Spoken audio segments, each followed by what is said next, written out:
The 49ers defense was absolutely anemic for the back end of that season because they was decimated with injuries. And you couldn't go out there and get no more than a 3 for 25. I mean, at this point, shoot, he the plug. Dang. He's the plug. 3 for 25. He's selling exotic. At this point, like the Texans versus the Steelers. Versi, what is your reaction to that game? Thank God we have the greatest defense over the past 10 years. We're punishing a 42-year-old man at quarterback. Someone. That's cold. I seen a tweet, bro. They said some elderly person is gonna call ICE because they said there's some people south of the border beating up on this elderly white man. Hey, bro, that's cold. Cold-blooded. But CJ Stroud, man, this game is going to be heavily reliant on you not making the big mistake.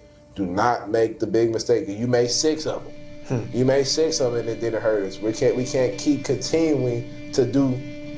You can't do that again and expect the same results. At a certain time, your mistakes are going to end up catching up to you. And I don't believe that he's ever going to have a 6 turn. He didn't have 6 turnovers, but 6 mishaps in a game ever again.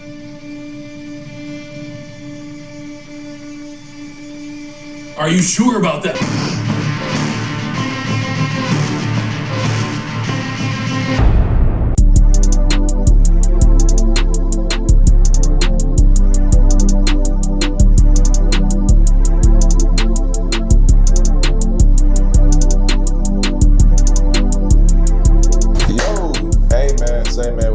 Another episode of Chester Stats Podcast, man. I'm here. I'm your host, T. Cal. Here to the left, we got my co-host, Big Verse. Here to the right, we got Sam, man. And in the back, of course, we got the one and only Big Jess, the hostess of all hostess, man.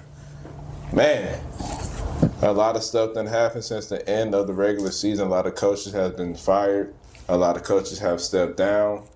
It's a lot to talk about. A lot of teams have been eliminated from the playoffs. So without further ado, Big Jess, let's get right into it. Yes, sir. Like you said, it's a lot to get into, so I'm going to try to keep it short today. Let's go ahead and get started. The first question I have for you guys, what matters more in January, discipline or adaptability? Adaptability, for sure. You be the most disciplined team in the world, but if you can't make a change to save your life, then your season could be gone just like that. It's hand in hand in a sense, but like the way it'd be like that. Adaptability. Discipline, really. Like, what's the hardest thing for a successful team to admit about themselves? The hardest thing for a successful team to admit about themselves. Letting things skate by because of the fact that they were a successful team. I was gonna say that too. I was gonna say being able to skate by the mistakes that they make. You won't win every rep. You won't win every rep, yeah. Is confidence ever more important than preparation? I think preparation builds confidence in my eyes, so. Yeah, because you know what you're saying.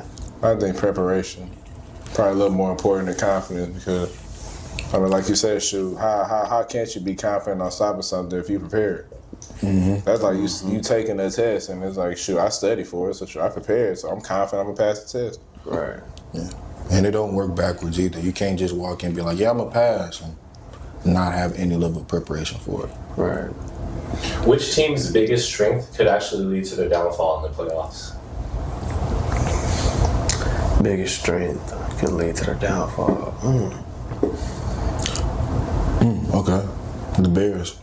Their ability to come back from any deficit. I like that answer. You put yourself in too big of a hole, you might not be able to dig yourself up out. Yeah, I agree with that. That's a good answer.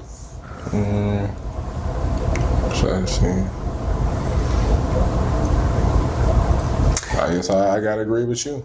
What about Josh? What about Josh Allen having to be Superman every time? That's a close second for me. Yeah, a close second. I say Josh Allen having to be Superman every time. I think his teammates got to step up around him, even though I know they're not the elite guys. You know what I mean? They got to do something to help him out.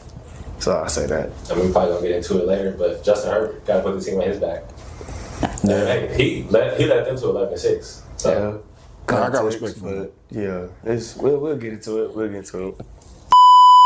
All right, so the most recent news in the NFL, we have Mike Tomlin, who stepped down as the head coach of the Steelers. Do you think that was the right move? Absolutely, 100%. I think that he left. He may have overstayed his welcome in a sense, but at the end of the day, I mean, he was just a jag, just another guy, just your average guy. And at the end of the day, I mean, the biggest name to fame is that you never had a season under 500. Like at a certain point, that gets old. Yep. For starters, I mean, Pittsburgh never was able to get the quarterback position right. Yep. I mean, they was always obviously floating around that 500 mark, so they're not being able to get those blue chip prospects like a Joe Burrows and the Caleb Williams and some of these guys that's going and changing these franchises so extremely quick because they're always decent to kind of good every single season. Mm-hmm. So I think in Mike Tomlin's case, it was like he was too good for their own good. A lot of people, I mean, they didn't do a good job up front. I can start out with you bring in 41-year-old Aaron Rodgers, you draft Kenny Pickett, and that kind of felt like a favor because he went to Pittsburgh. I kind of see him grown up, and I was like, okay, like we're gonna take this chance on you in a quarterback class that was horrendous. I mean, absolutely horrendous. I mean, Malik Willis, what was it, Will Levis, him, like Desmond Ritter, like there was no talent in that class at all. And then you surpassed every single quarterback in this class. I mean, you could have had Tyler Shuck. You could have got what's his name, Jackson Dart. Yeah. Shoot, you could have even got Shedeur Sanders. Could at least try something. Could have tried something. Something to show that, hey, like we have a plan for the future, but they didn't have any plan. I feel like it was stagnant in a sense, and they wasn't going to get. They was nowhere close to a Super Bowl with that roster. Yep. Nowhere close. I mean, I don't know if it's an incapability to draft decent skill positions or they're not able to recruit in free agency to get some of these marquee guys to Pittsburgh. But I mean, they went out in the playoff game with Calvin Austin, DK Metcalf, MVS, Freiermuth, and Jonnu Smith, which are running back Jalen Warren and Kenneth Gainwell. Don't forget Adam Thielen. Like, OG. Aaron Rodgers should get nothing but kudos and respect. And if that was his last game, salute to you. You had a hell of a career, A-Rod, man. You did your thing. Yes, sir. But at the end of the day, man, that is an anemic roster. No quarterback, especially an older one. But the trajectory of the Steelers was it's better to tear it down and rebuild it back up. I think it's a fire sale at this point. I think it's time to get off all of your older veteran pieces. The only person you realistically let stay is Cam Hayward. Let him kind of retire on his own terms or let him play out this one last season on a bad Steelers team. But you got your J-Rams that you brought in. Let him go. Trade him for a fifth, a fourth, something. Get him out of here. DK Metcalf, he's not a wide receiver one. He's not a hand catcher. I've been trying to tell y'all for the longest, man. DK Metcalf is not that guy. He wasn't that guy in Seattle, and he proved it once again. Yep. The biggest game of his career, he showed up and did nothing. So at the end of the day, man, the Pittsburgh Steelers moving on from Mike Tomlin, but Mike Tomlin stepped down. They gave him the courtesy of being able to step down instead of him getting fired, which I don't think he truthfully deserved to be fired. No. But all I can say is if he never coaches again, man, he's potentially a Hall of Fame coach. I'm not going to say he's just some sure-in first ballot Hall of Fame coach. I mean, 19 seasons, 2 AFC championships, 2 Super Bowl appearances, 1 Super Bowl. Like, I mean, winning a Super Bowl is the ultimate goal, but I mean, within 19 seasons, I mean, aren't you kind of expecting a little more out of your coach? Yep. Especially if you're going to hold on to a coach for that long. I'm not going to sit there and say that's just a first ballot Hall of Fame coach, like, statistics. I mean, if you can prove me wrong, I mean, hey, I'm all ears. But Mike Tomlin, man, you had a hell of a run as a Steelers coach, man. Any team is going to be lucky enough if he decides to go to you, because I heard that he has a lot of, not his interest, but the broadcasting interest with obviously talking sports after, after coaching. Yeah, 100% he got the personality for it. So, I mean, Mike Tomlin, man, salute to you. Right off into the sunset, man. Don't go to another team and then you mess up your streak. In the scenario that Harbaugh and Tomlin switch teams, do you think they both get the same results? Or do you think both teams would be worse? They about the same. I think they'll be about the same. They about the same level coach. For sure. I agree with that. Did I see what the reporter said about Harbaugh? I mean, not the reporter. The GM said about Harbaugh. That was crazy, bro. He was coach for one more week. That was crazy. It's like, Would you want to take a look at Mike Tomlin as the new head coach of the Ravens? He said, holy crap, man. he's like, oh, he's going? He's gone, yeah. The only way I do it is if Harbaugh go to Pittsburgh. I was like, Oh, he said that? yeah, he said Yes. that. Yeah, it was on Twitter. I was like, ooh, that's a shot. He was done with him. Mafia leader. He looked like it. Who do you think is to blame the most for the Eagles' early exit? Oof. Nick Sirianni, man. Nick Sirianni. Nick Sirianni. I've been waiting for this one, Versi, man. Kevin Patullo got It's been scapegoated. awful. He ain't get scapegoated because he deserves a lot of blame. 100%. He does, but didn't Sirianni take over the play calls though? Sirianni, that's his guy. So like he gotta find a way to like Yeah. the same way that D'Amico had to find out the hard way to get rid of what's his name? Get rid of our old OC. Nick Haley. Yeah, no, not get rid of Nick Haley. I'm talking about Bobby get rid of Slovic. Bobby Slovic. Like that's his guy that he brought in, and he kept him because he felt like he could turn the page and turn the tide. Obviously, wasn't the case. So But let's think about it in this standpoint, too. Nick Sirianni sat all of his starters in Week 18 saying, we're cool with the matchup, whoever we get in the playoffs. You know what happened? The Chicago Bears lost against the Detroit Lions. So that means if the Eagles would have won that game against the Commanders, the last game of the season, that they could have got that second seed. They could have played Green Bay, a much easier opponent. And who knows? Maybe you going on to the second round, but you never gave yourself that opportunity. I know a lot of people sit there and say, I mean, it's kind of hard to knock the guy. I mean, that's what he normally does. But at the end of the day, man, the team, that wasn't the same level of team that you had last year, the same level of team that you had the year you went to the Super Bowl. That wasn't that team. So the fact that you left it up to chance, they left it up to chance to say, we so good, we don't care who we play in the first round. Man, San Francisco, Seattle, Green Bay, whoever, bring it on. We ain't scared of nothing. yep. And at the end of the day, look what you ran into.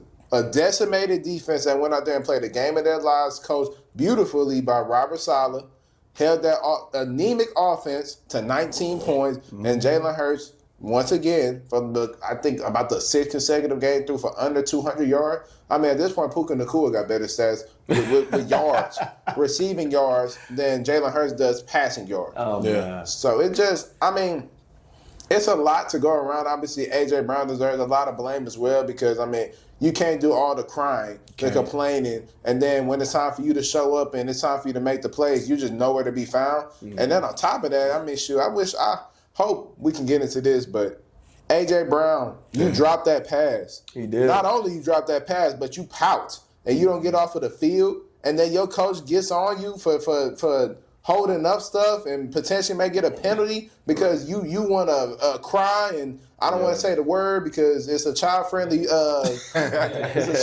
podcast, but complain instead of get off the field, and then when he gets in your face, now you trying to get up with him?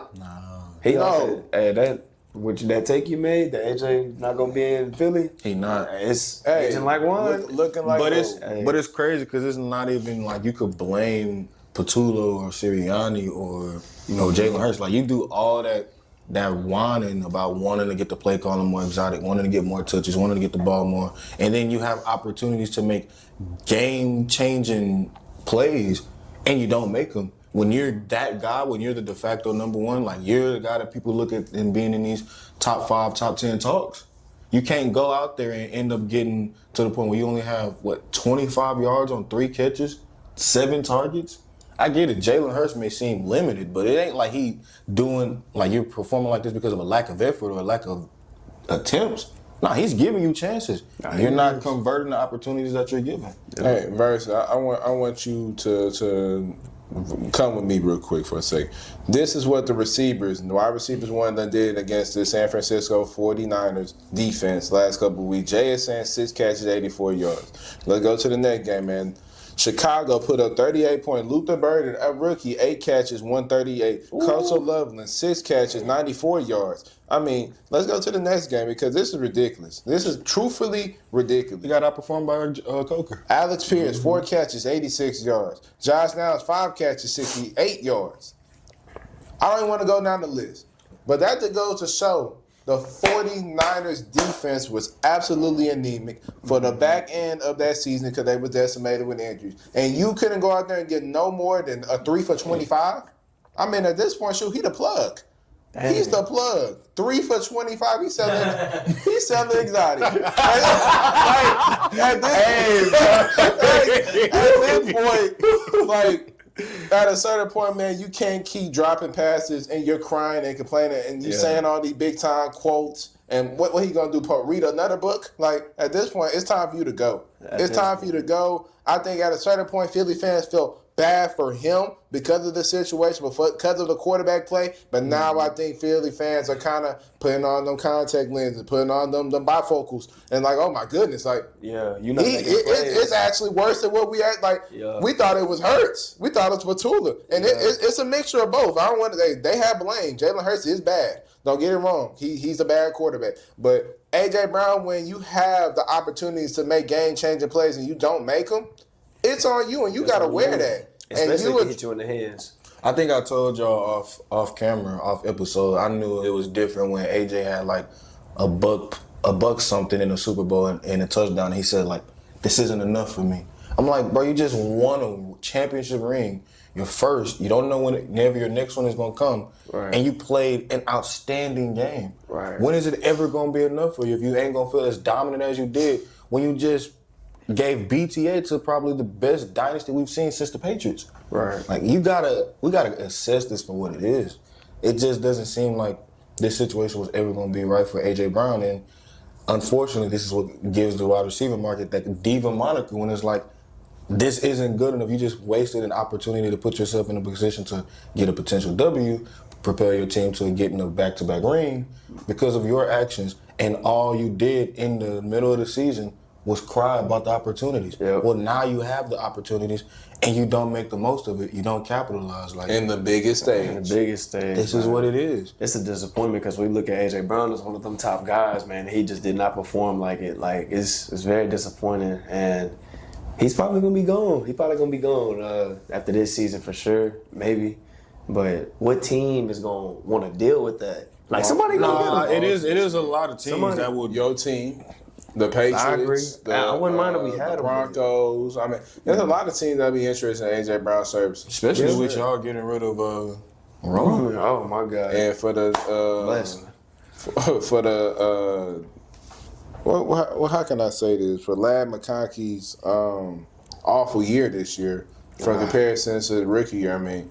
At this point, you don't even know Ladd McConkey's wide receiver one no more. So at that point, you're not giving Trey Harris limited opportunities. You're going out there with Keenan Allen. Nah, he going after this year. I ain't gonna cap, like, especially after that playoff game. Trey Harris. Trey played good. I mean, we didn't give him the ball enough, but we're gonna get to it. This is the prove year for QJ. Hey, them old he did it good. He did good. I know, but good isn't good. Good isn't good enough when you're of that frame and you have that much expectation. 6'4", 215. Bro, he had like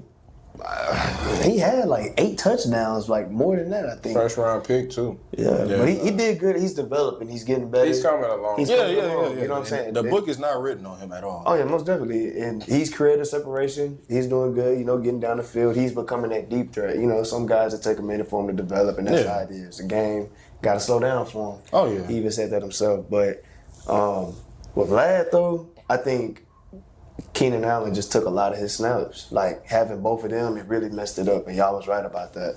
Right.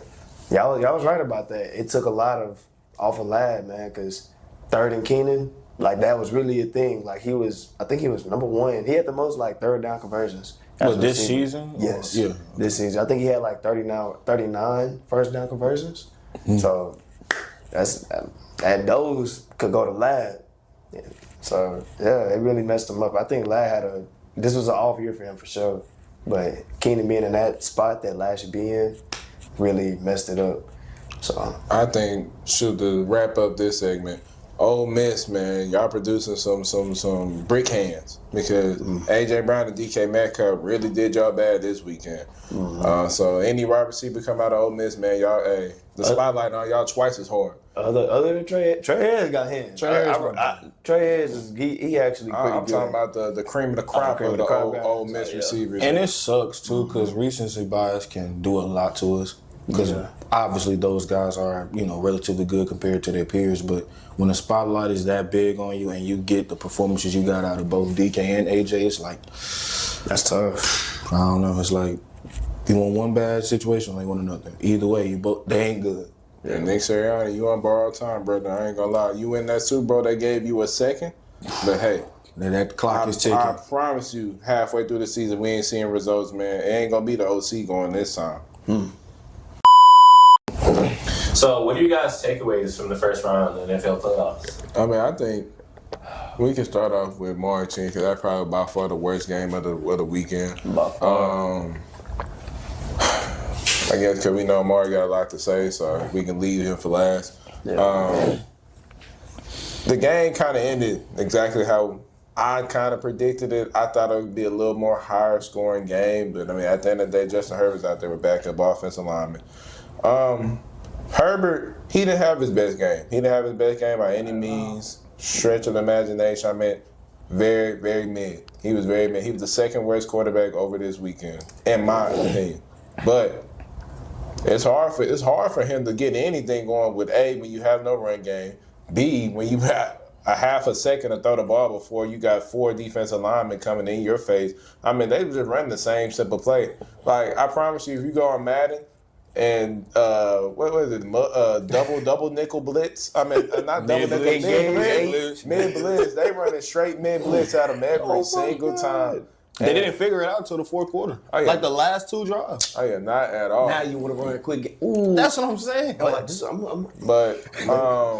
Changes were made. nah, changes were made. Changes Greg were Roman made. had been removed from his duties. So I mean, I know all Chargers fans around the world, man, they were singing the praises this morning because Greg Roman has been anemic. He was anemic in Baltimore. I don't know why they gave him the chance. I mean, just because you have success throughout the regular season, that doesn't mean that all success isn't good success. Let me say that. Yep. All success is not good success. That defense was good enough to win y'all the playoff game. They held that dynamic Patriots offense to 16 points. That's the third highest scoring team in the league with 28 points a game to 16 points. So that defense held up their end of the bargain, man, forcing Drake May into a lot of fumbles, interception, which chalked my ticket, by the way. But at the end of the day, man, they just that Chargers team, it wasn't meant to be. It just wasn't meant to be. That team really exceeded expectation because I had no idea that they were gonna make the playoffs. I thought it was gonna be Kansas City and Denver. Yeah. But hey, we're here now, man. Good luck to the offseason search to find your interior to shore up that offensive line. Hopefully Slater and all don't get hurt because truthfully, like, That changed the game. yeah, that changes it changed the game. But like, I don't want to. At the end of the day, like, shoot, seeing the Chargers lose, it's funny. I'm not gonna sit there and say it's not funny, but I don't want to see it like that. Yeah. Like, if y'all was to lose, like, at least make it competitive. Yeah. At least, like, I could be like, okay, like, it's solely on him, but it was a whole offensive line masterclass of assness. Man. I think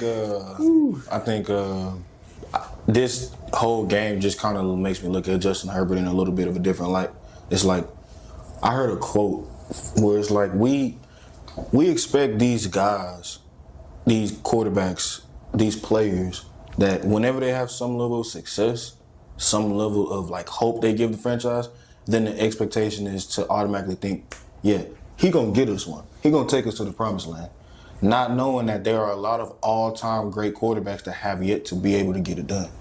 Like, somebody in this generation of quarterbacks, not everybody's gonna be Mahomes. Not everybody's gonna be, Brady. Somebody gotta be the Phillip Rivers, the Andy Daltons, the Carson Palmers, somebody got to be, a quarterback that just has what it takes, just not enough to get them over the hump.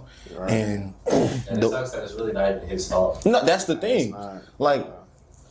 It's difficult enough to ask your quarterback to do what he's doing with your all-pro level tackles, or at least tackles that have a high upside, just out for a majority of the year. Man, let's get the small talk, man. That man made a Pro Bowl. Yes. Yeah. He just made the Pro Bowl. He missed the majority of the season. 6 games. 6 games. They think of him that highly where he can make a Pro Bowl and play 6 games. Yeah. Carry on, version. That's what I'm saying. So you missing that aspect of things. Now you're telling me that the interior of your O-line is what majority hurt for the majority of the year as well. So now you're shifting and shuffling guys on a level that we are used to, but not to that extent. Yep. Then you walk into a playoff game, he's already on a broken hand and he's just trying to manage as best as possible, and no excuses. If you play, you play. But Amarion Hampton, he was a no-show because of the fact that his ankle. So it's like, okay, now you're walking in with no de facto running game whatsoever. It's Vidal or bust. Yeah. And really your running game for the last few weeks has been Herbert or bust. Really, though. So now you got a passing game where you don't really have the opportunity to look for any type of deep shots. Yeah. You can't set up anything because they're not respecting the run if the run isn't successful. Right. All you got is quick game. But when the offensive coordinator can't recognize that from the start of the game, even in a game where you only give up 1 touchdown, that 1 touchdown cost you. You walk into a position where you only walk away with 3 points in the entire 60-minute football game. Damn shame. I don't even remember more than 2 or 3 drives that got past the 50-yard line. And I can't necessarily blame that on Herbert because while he did have his mistakes, he did. It's not necessarily just all on him when the play calling is so egregious and when the situation is so dire that expecting any quarterback in that scenario to do that to a high standard is unrealistic. Yeah. I got a lot of respect for her, but I'm not gonna sit up and fake it. He a warrior, man. He tough. He tough as hell. I give him that. Yeah, floor is yours. Nah, man. Did Justin Herbert play bad? I'm gonna go ahead and get that out the way. Yes, he did. He did. I'm not gonna lie, he did. And that's my boy. I ain't gonna lie. And it hurts me. It hurts the Bolt Fam Nation in general, bro. To see Herbert go through that. You know what I mean? It hurts to see all the stuff they saying about him on social media and everything like that. It's disappointing as hell. I'm not gonna lie, but man, it's tough. You know what I mean? Because he carried this whole team on his back the whole season. He played Superman ball pretty much the whole damn season and brought us to the playoffs. And it's hard because it's hard to move on in the playoffs because everybody elevates their game. The defenses, they didn't even know what the defense was doing out there. They couldn't even get a read. You got players on our team going up and telling who was that? What's that? The linebackers coach or whatever. I don't know. All I know is he said that they didn't even know. They said they didn't even know what we were doing out here. What are we doing? We didn't even have a game plan. Had these guys prepared. Greg Roman is a terrorist, man. It was that bad. And I've been having my fair share of perspectives of him. Sometimes I say he's good. A lot of times I say he's bad. Man, he was terrible. I knew he wasn't the play caller for Herb. He didn't even let Lamar Jackson back when he was in Baltimore.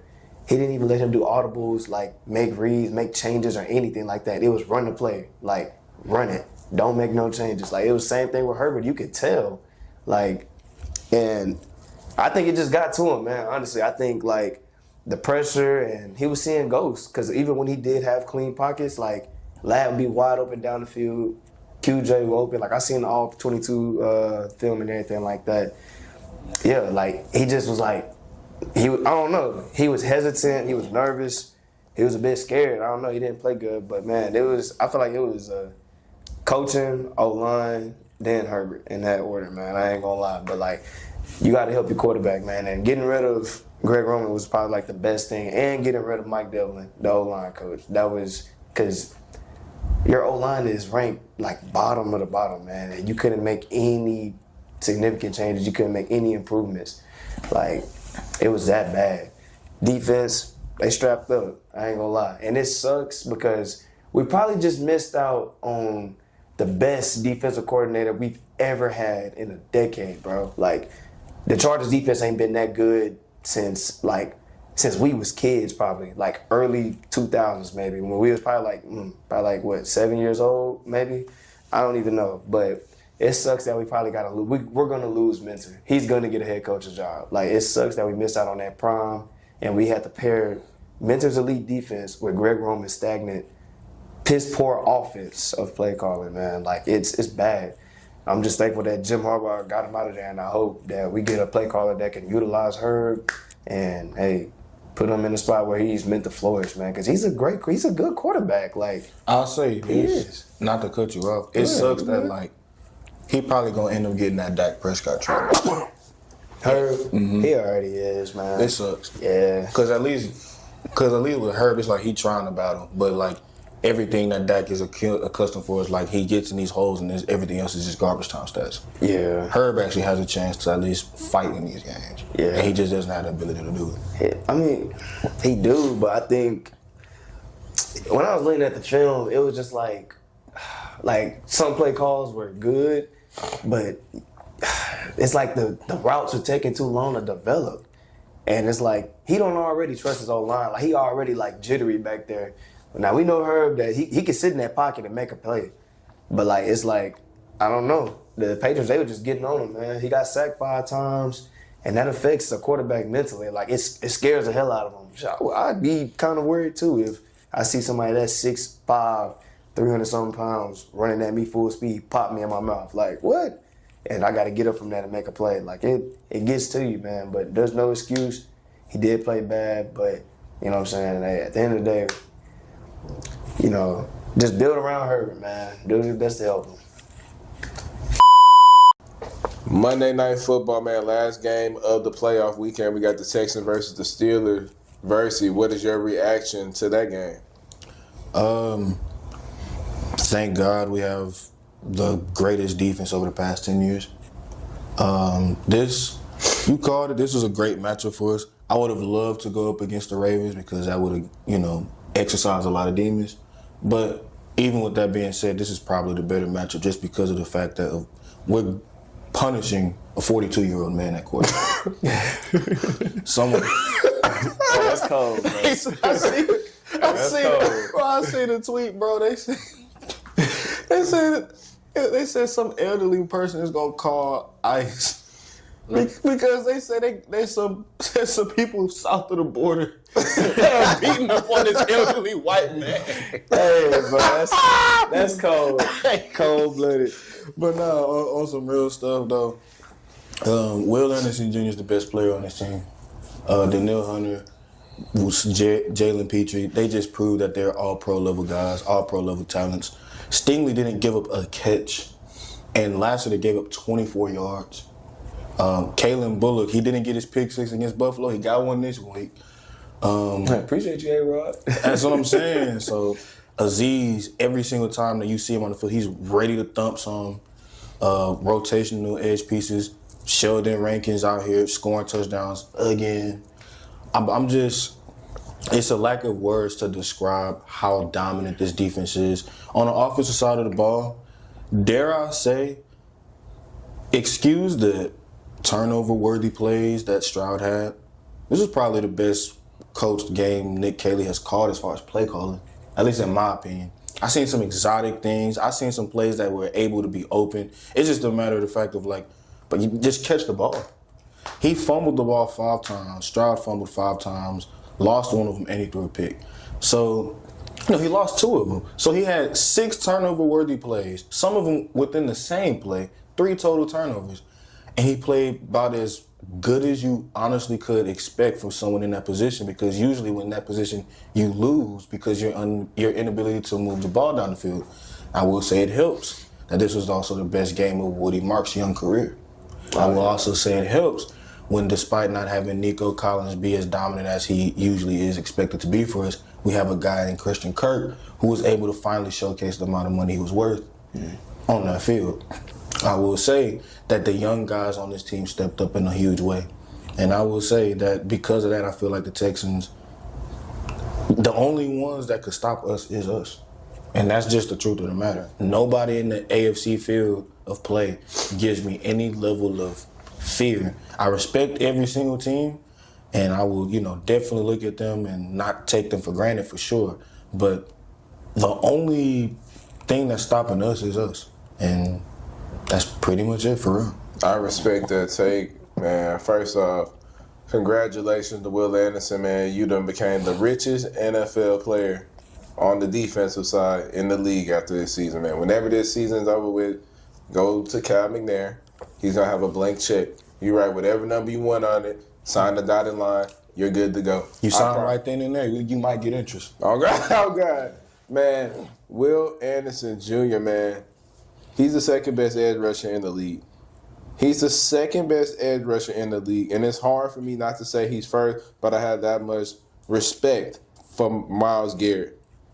Man, he is dominant. I mean, Danielle Hunter being on the other side obviously helps a lot. But Will Anderson Jr. was a game wrecker. He only registered half a sack, which is insane. I'm not even to cut you off. We was watching the game, and before the play even snapped, I called it. Overload the left, and you have Will on the outside in a wide 9 getting ready to blow up one-on-one with the tackle. With no chip. With the chip, because Gainwell tried to chip him. He just did it for some reason. Yeah, what I'm saying. No chip. He literally ran away, and Sheldon Rankins had pressure on the interior. Yeah, so because of the fact that the O-line had to slide, that's an automatic one-on-one on 2 different positions. And because of that, they ended up creating probably the game-sealing play in that aspect of the strip sack for a touchdown. Man, the Texans, man, we are just absolutely dangerous on every aspect of the defense. From Pro Bowl Alshire, man. I mean, he's just out there making plays. And Toto joined the party yesterday, too. I'm extremely proud of him. I mean, just his anemic coverage all year long. Him missing tackles and sacks, man. I mean, in the biggest moments when we needed him most, he came up clutch. He made tackles. He made plays. He looked like he belonged on that defense, and he looked like we should be looking for his replacement going into the draft next year. Man, Jalen Petrie, man, I'm pretty sure them all pro voters, man, they're looking extremely dumb because, I mean, he is a game changer. Him in that nickel spot, man, I honestly, he's the best in the league. He look like Derwin James. He is the best in the league. I don't think nobody does it better, truthfully. Him at that, what is that, a star, Charles? At him at that star, he's the best in the league. It's not even close. Somebody said that he make the Guardian cap look tough. 100%. He do. 100%. He is blowing up plays, play after play after play. I mean, C.J. Stroud fumbled. He fumbled in the red zone. What we do? Force a punt. He fumbled on our side of the field. What he forced? A field goal. I mean, our defense is just like elite. I don't even think elite is the right word for it. I don't know what's a better word for elite. Generational. That's the word. Yeah, that's generational. Like, this is some stuff that we haven't seen since. I mean, Legion of Boom. I mean, they're up there with them all-time defenses. To the amount of like they beat the Pittsburgh Steelers 14-6 alone. Defense. Yes. Sheldon Rankins 7 points. Kalen Bullock 7 points. I mean, Derek Stingley, man, at this point, man, I don't even know if he played half the game because he's not being seen. He's not even getting targeted on the field. They're going to everybody else, but they refuse to go to Stingley's side. I mean, that being said, I'm not sure if you guys seen this post. Sheldon Rankins has the same amount of touchdowns as Justin Jefferson. Oh yeah, 100%. I mean, shoot, when you got 9 as your quarterback, I mean, how much production you expect him to get? Did he have? 2. Yeah, it's bad. Oh my God. It's bad. It's bad in Minnesota. I'm not gonna lie. Oh, yeah, they got a championship contending roster, and they're just oh my God. You seen Jetta? The Justin Took a picture of him at that Timberwolves game. Somebody had the suds. He was bright. He was super bright. He's brighter than me. Super bright. But, man, offense on the other side, though, man, I'm extremely proud of those guys who are front, man. I want to give out special shout-out, man, Urshery, Titus Howard, Jake Andrews, Ed Ingram, and Trent Brown, man. And honorable mention, Blake Fisher, because we bring in a lot of 6 lineman packages. Man, I am so proud of the way that y'all came in there and blocked for CJ and Woody Marks and Nick Chubb, because that was the reason the offense looked bad last night, relatively bad to our standards, is because of CJ. That was 100% wasn't on y'all, man. The improvement that y'all made from week 1 to now is remarkable, man. It's nothing but kudos for y'all, man. Hey, somebody needs to show these guys some love because that's all we was asking for. We're not asking for you to be the best. Just be solid. Be solid. Give him a chance. And if CJ can't do his job, he just can't do his job. And we can criticize him all day long just like I'm about to do now. CJ Stroud. Jesus Christ, man. I mean, how many times did he put that ball on the ground, Charles? 5? He put it on the ground 5 times. CJ Stroud, you was the worst quarterback of the weekend. And that's a hard, hey, you know how hard it is to be the worst quarterback over the weekend when you compete with guys like Justin Herbert, who had an anemic performance. You were competing with guys like Brock Purdy. He threw 2 awful picks. Don't forget about boy in Jacksonville. Trevor Lawrence, I mean, shoot, before he even gets started on a game-winning drive, he give her to the defense. Like, it's literally that. Like, you're going up against guys like that. And to sit there and say that you was the cherry on the top, you was the worst of the worst, it's unexcusable. CJ, we cannot advance another round with you playing that level of football, which I don't believe that he will. I don't believe that CJ Stroud will have the ball on the ground 5 times. Maybe an interception. I mean, at this point, you might as well book one. He gonna get his early jitter pick out. Fingers crossed that he don't. But, yeah, we need some knocking too. But, CJ, we just need you, and I've said this in many episodes, be a game manager. At this point, I don't know if we're getting rookie CJ back. Quite honestly, I don't care. The defense is that good that they can carry us to the promised land if we just don't mess it up. If we can put Kaimi Fairbairn on the field to get us 3, we arguably got a top 5 kicker in the league. Mm-hmm. We can win games. You put 3. This defense reminded me of them 2000 Ravens. When Shannon Sharp was on that Raven team, and what Shannon Sharp say? They was on Hard Knocks. They said all they need is 10. Shoot. Hey, that offense get to 10. That defense, Ray Lewis, Ed Reed, all them boys up there, they take care of the rest. Treat it like dominoes. Get 10, you win. Hey. I'll say that y'all are more like the Seattle Seahawks back when we was in middle school. You know what I'm saying? I say, who back there playing safety? Bullock. Mm-hmm. That's Earl Thomas. Y'all got Aziz. That's Cam. Earl Thomas was popping stuff. Was hitting that feature. Just out of a nickel instead of okay. 4-3-4. But I mean, I just say that because that's a safety position. I mean, you got Richard Sherman. That's Sting. That's prime Richard Sherman. Other corner, can't even remember the other corner name. I ain't gonna lie. Who was over there? It was whoever. But I mean, sure. He was smart. If we talking about someone that booms Sunday, Pete would probably be Cam Chancellor. Yeah. Bobby Wagner. Aziz would probably be Bobby Wagner. Yeah. Cam Chancellor was a safety. I know. Yeah. But just off of he was playing low, like strong safeties. Yeah, fingers crossed though. Nico Collins, please return, please. If you can't, I still feel extremely confident going into this next round matchup against New England. Mm-hmm. But I mean, having him is obviously a game changer. But I mean, the injury report is looking like him and Christian Gonzalez may miss. So I mean, that's huge. He was on both teams. That's on both sides. So, I mean, at this point, hey, like that boy Gonzo, dude, he nice. Yeah, second team all pro for a reason. Yeah, he tough. So I mean, at the end of the day, man, Texans, we have a lot to clean up, but I mean, it's better to do it in a win. We're advancing. We got 2 more games until we get to the big one. It's very doable, and I think that truthfully, this is the best chance that we might have in a very, very, very long time because the AFC is so open, like Charles said. I mean, the Bills, the Patriots, and the Broncos. I honestly, if we put them on the field with us, I'm taking us. Like, yeah, I ain't gonna lie. Yeah. I agree with y'all. Y'all put y'all on the field with anybody, I'm taking the Texans by far, for sure. Philly versus the 49ers, man. What is our initial reactions to that atrocity that Jalen Hurts and the Philadelphia Eagles offense put out there on that field? Kyle Shanahan might probably be the best coach in the NFL. He should be coach of the year. I'm sorry. Yeah. Mike Vrabel deserve it. Mike McDonald deserve it. D'Amico Ryans deserve it. Sean Payton deserve it. Ben Johnson deserve it. Yeah. But dog, you lost all your top dogs. No Fred for almost the entire season. I think Nick was out for the entire season, if I'm not mistaken. He played a couple, but he was out quick. Shoots a couple out of 17. And you just lost George Kittle in the first quarter. Achilles.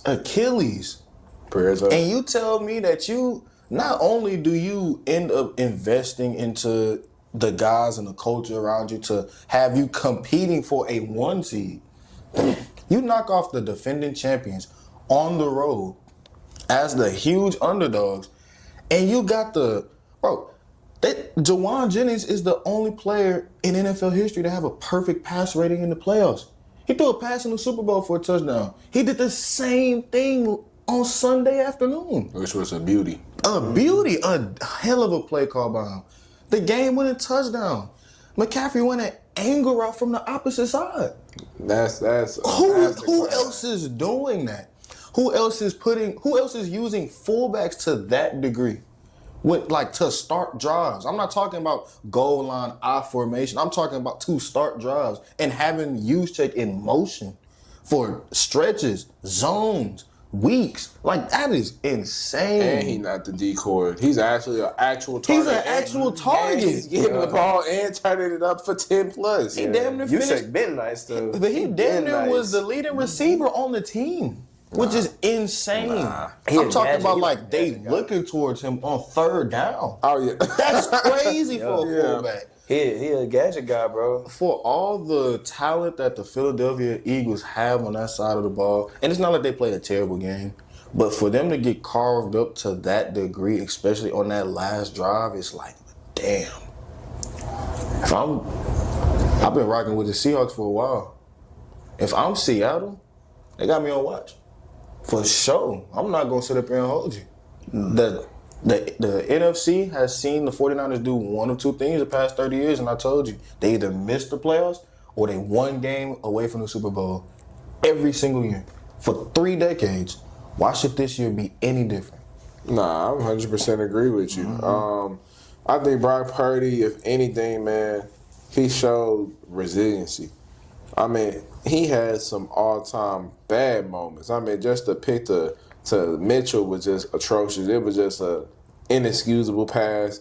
In the heat of the game. But at the end of the day, man, you have nothing but backups out there. Literally nothing but backups after George Kittle because, Ricky Pearsall, he's not out there. Jennings, for the most part, he was held down. I took him, Charles. I took him for under 47. So the fact that he had 45 on one catch and he didn't get another catch, and he's supposed to be their second best pass catcher behind Pearsall at the receiver position. And we ain't even mentioned Ayuk. Exactly. He's irrelevant this one. Exactly. He may got CTE. But just to sit here and say that he went out there and did it with DeMarcus Robinson, Kendrick Bourne, Tonjes. Juszczyk. Brock Purdy, man, he proved a lot. For starters, Brock Purdy, congratulations. You made T-Cal's top 10 quarterback list. You are in my top 10. That was an extremely impressive performance against a great defense. That was a top 5 unit that he was going up against with backups, and he found out a way to win. Yeah. He didn't get carried by the Avengers. It was only Trent Williams, him, and C-Mac out there. Yep. And he found a way to get it done throughout all his mistakes. That defense held up long enough. And, man, at the end of the day, man, the 49ers are dangerous. Yep. They're dangerous. I think they're dangerous because everybody think they're not. Yeah. No, they are. They're unpredictable. You got a bunch of backups out there just going out there. They literally playing with house money because nobody was expecting them to make it this far. With all the injuries that they had, for them to be second round of the playoffs, Final Four in the NFC. They're Final Four. They are in the Final Four of the NFC with no Nick Bosa, no Fred Warner, no Ayuk, no George Kittle now, no Pearsall. It's crazy. And Lord knows who else they missed. They just missed. What's the backup linebacker? D Winters. Yeah, they missing D Winters. They're missing everybody, but yet and still, man, they are second round. They're live, and they're a realistic threat to knock out the 1 seed. So kudos to the 49ers. The Eagles, you're anemic. You should have kept Anias for starters. That's what you get. Karma is a you know what. You should have kept him. He would have did something for you. Devontae Smith, man, if I'm you, man, I'm trying to catch the first ticket to whatever city, whatever NFL team would take me. Because truthfully, Jalen Hurts is not the guy. You're going to be annoyed if your wide receiver won that next year with Jalen Hurts that can't understand basic concept. Like Mari said, they cannot run certain level types of offense because Jalen Hurts is a liability. Yep. He can't do everything. Every quarterback can't do everything. Let me just sit there and say that. But if your offense has to be that basic, that dumbed down, man, the last play of the game, they ran 4 verts. Bro, the last drive of the game, they ran the same play twice. They ran 4. They put him out there. They seen what defense they was in. They said, "Oh, wait, talk." They went to the huddle and doubled down. What you want to run? Hurts and Sirianni looking right at Fatula. Man, I don't know. Run that again. I don't know. They both looked at each other. They said, "What?" That's crazy. Run 4 verts again. I don't know who's worse, him or Roman. Jesus. Nah, Roman. Petula. Really? Petula. But your case is Roman has the defense of we have a lot of pieces hurt on the O-line. Did you see that play clock management? Do you know the roster for the Philadelphia Eagles? Saquon went for 2 bands last year. He damn near went for what? 120? Oh my God. Last weekend. Yeah. And that's the result you come up with? 4 verts back to back. On back-to-back plays. At the end of the day, Philadelphia didn't deserve to win that game, man. Kudos to y'all, man. A.J. Brown, it was a pleasure watching you in a Philly uniform dropping passes. You're not top 5. You're barely top 10. Damn. I still like him as a player, but at the end of the day, accountability is key. You can't drop passes, but then complain. You're the loudest one in the room, but you're the littlest one on the field. Damn. So at the end of the day, man, kudos to the Brock Purdy and the 49ers. Y'all deserved it. Y'all wanted it more. And Robert Saleh, man, you buttering your biscuit even more for these NFL teams that looking for a head coaching candidate. I think we was all right about it. Ain't being his fault that the Jets were so bad. Oh, 100%. 100%. Yeah, shout out to Brock Purdy, man. Hey, you showed why they gave you that extension, that contract extension, and I'm not gonna say I had questions on him. I know you did for sure. I'm not gonna say I had questions on it. I knew Brock Purdy was good. I knew it, and yes, he had the Avengers around him and everything like that. But for him to showcase what he can do without him, only just having like C-Mac and who else?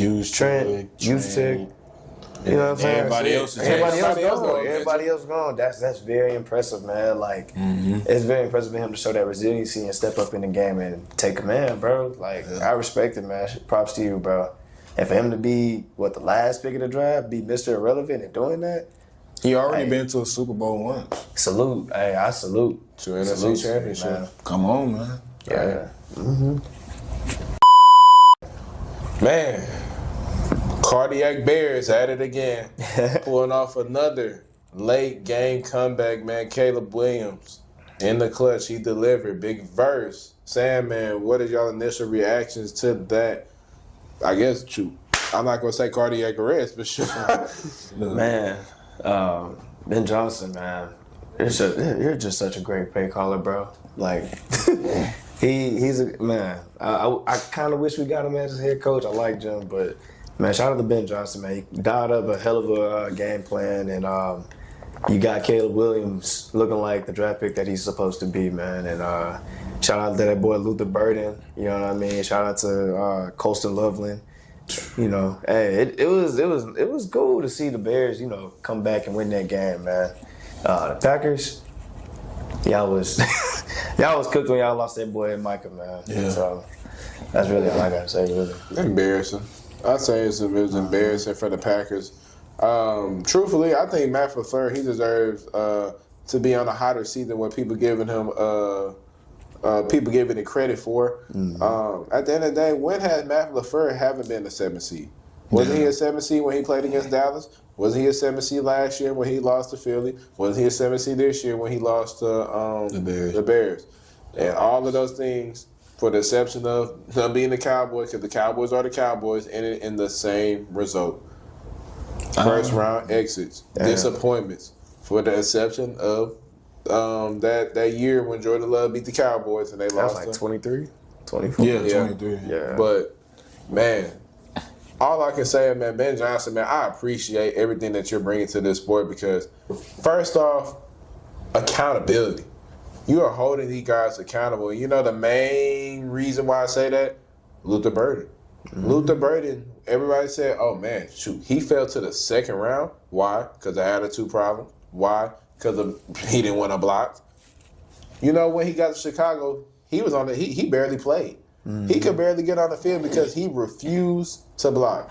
He was a receiver in college. Obviously, you know, receivers a lot of receivers for the most part don't like to get dirty. They don't like to block. Man, he would not put him in at all until he got grimy, until he started blocking. And once he started doing the little things, started sacrificing for the team, then Ben Johnson rewarded him by giving him a larger snap count. And you see what happened then? All of a sudden, Luther Burden, people don't even realize Rome Odunze was supposed to be their one this year. Rome Odunze missed a large period of time, and Luther Burden just stepped into that role like it was nothing. DJ Moore, man, that's why they pay you the big bucks. He didn't look too promising at all in the regular season, but when the postseason came, the lights became bright. Hey, you was a reliable target for that boy Caleb, man. Caleb Williams, I'm not gonna lie.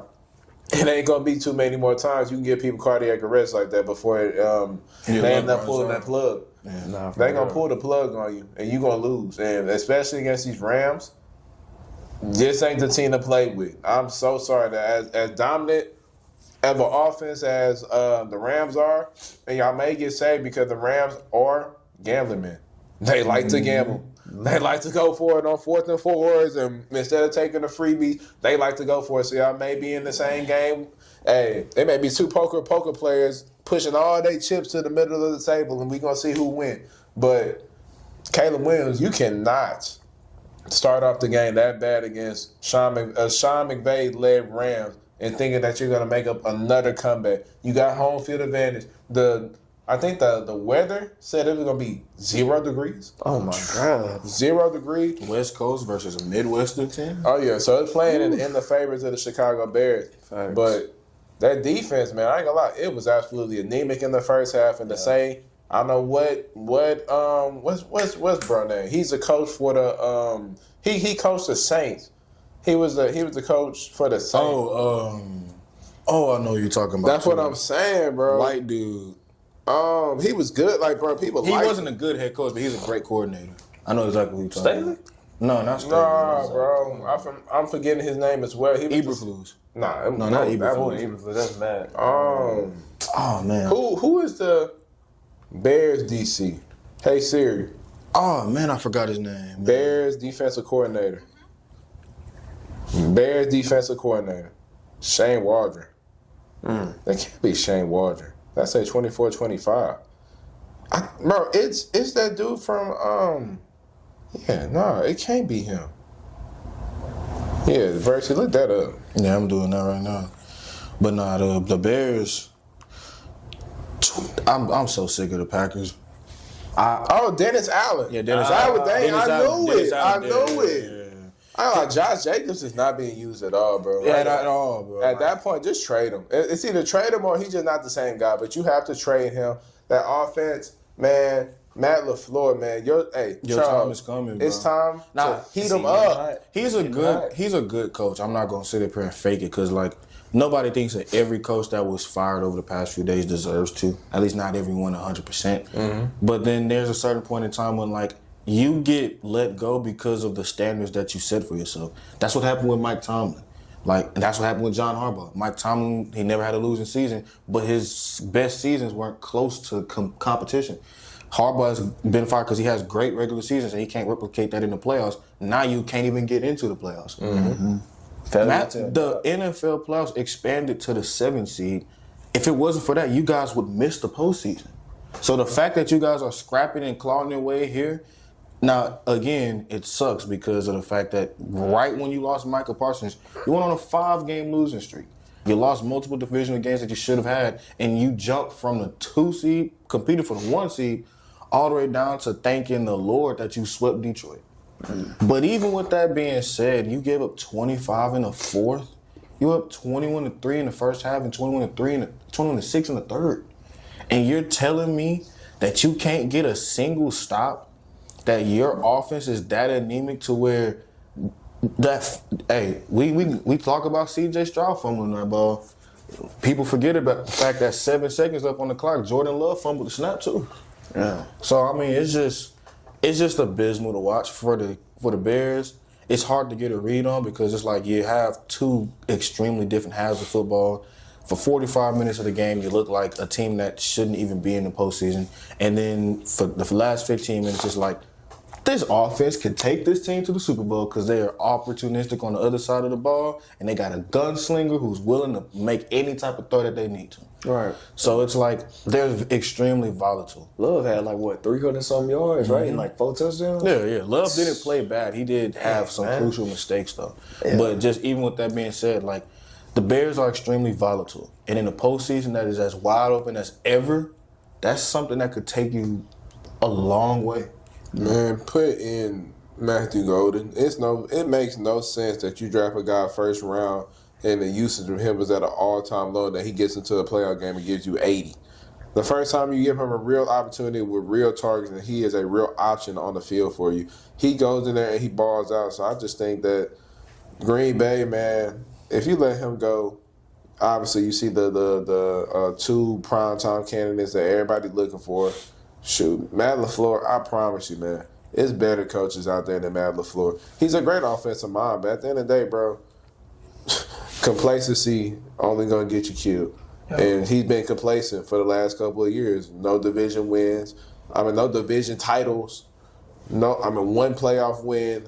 It's honestly been abysmal. And we need to hold Matt LaFleur to the same standard that we hold the rest of these coaches. Yeah. All right. Go to the very first game Saturday afternoon. We got the Panthers versus the Rams. Sam, man, what's your takeaway from that game? Bryce Young showed some. He showed. Hey, he deserved that.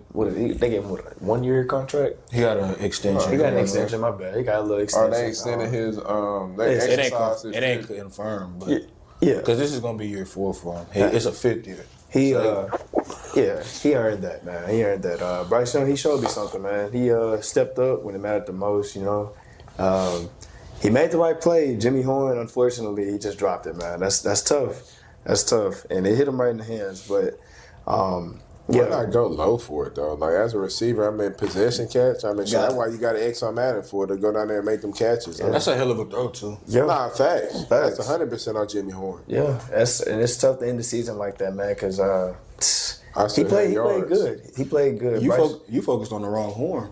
I ain't gonna lie. JC Horn don't get hurt. Horn. Panthers win. Oh yeah, I'm not gonna sit there and hold you. Hey, Mike Jackson, I ain't gonna cap. Hey, because baller. Matthew Stafford started going crazy. Like when they got the ball back, started going crazy, throwing dimes. Puka make a catch, Vontae make a catch. I'm just like, damn, like everybody eating.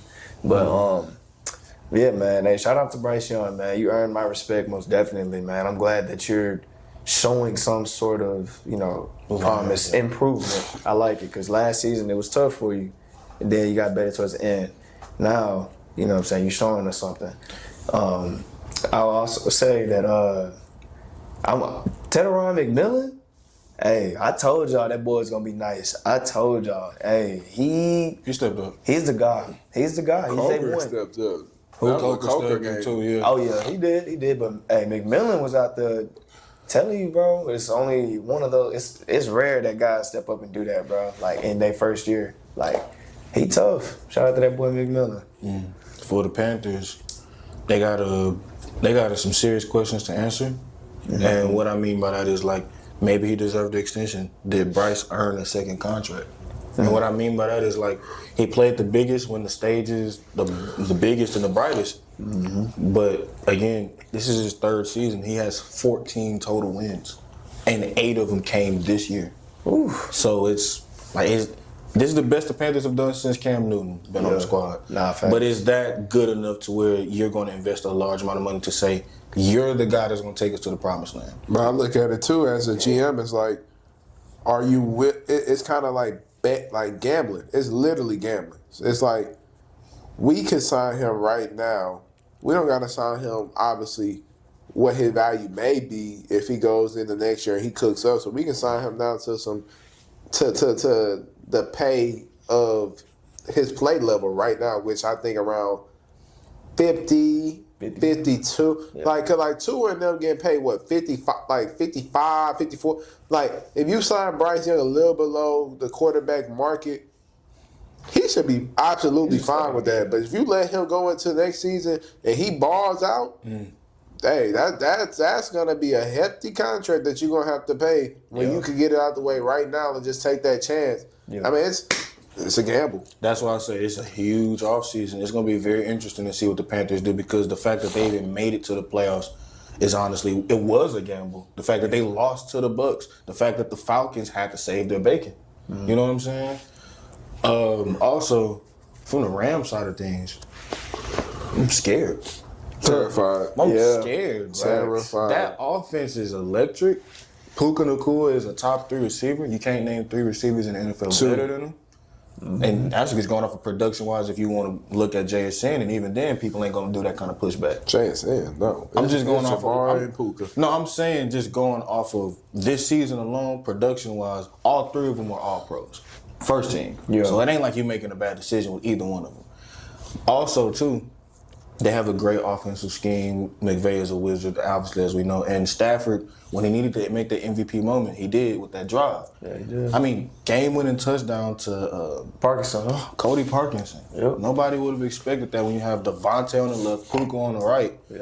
And then you got Kyron and Corum going crazy in the backfield. Yep. But at the same time, that vaunted defense we thought that you guys had all-pro, or not all-pro, but Pro Bowler and Jared Verse. DB group that's been going crazy, and Kobe Durant and Forbes and Lake. Oh, y'all got carved. That game should have been over by the first quarter. The fact that you gave up 31 and you had to rely on your offense going on a 2-minute drive. Yeah. I'm sorry. That secondary is it's questionable, man. You going from hot and sunny. Like, you already got a hard path to even get to the postseason. You're going from hot and sunny L.A. to, down south to where it's still not too bad in Carolina to, what you say, 0 degrees in Chicago? I'll look that up for you right now. Come on now. Like, this is what you got to do because you got one of the hardest paths to the Super Bowl. And you know the wind going to be crazy. Windy City. The Windy City. Yeah. So don't expect a whole bunch of yards or a whole bunch of weather factors to be in your favor at all. So it's going to be a physical game, and it's going to be interesting to see how they're able to go up against a team who we don't know who's going to show up in Chicago. Bro, it is 12 degrees is the lowest, 19 is the highest. And what it feels like right now. Well, right now it's 32. But I'm looking at what it's going to be on that Sunday. Oh my goodness! Yeah, y'all are gonna be free. They got a crazy cold front coming down. Bryce Young, I ain't gonna lie, he activates every time after he throw that pick, man. Shoot, hey, he good to go. So like for next year for my gamblers out there, man, take that interception. It smacks like money every time, and it makes you a lot of it as well. CDS picks, man, go ahead and take the under on yards in that game specifically. You took the under on Bryce Young yards? I'm talking about for... Oh, in general? No, Caleb Williams versus Matthew Stafford. You taking the under on who yards? Both. Oh, you crazy. That is not sponsored by Check the Stats Picks. my Big Verse Incorporation. Verse Inc. Matthew Stafford, they got to tighten that up, man. I ain't gonna lie. That game should have been out of there. There's no way that they gave them a chance and even being remotely close in that game. The Rams defense obviously was anemic.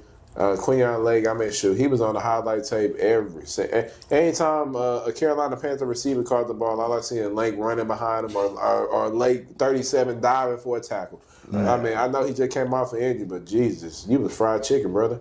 I ain't gonna cut. It was a bad sight. But man, Puka once again, man, he is proven why he's arguably the best receiver in the league.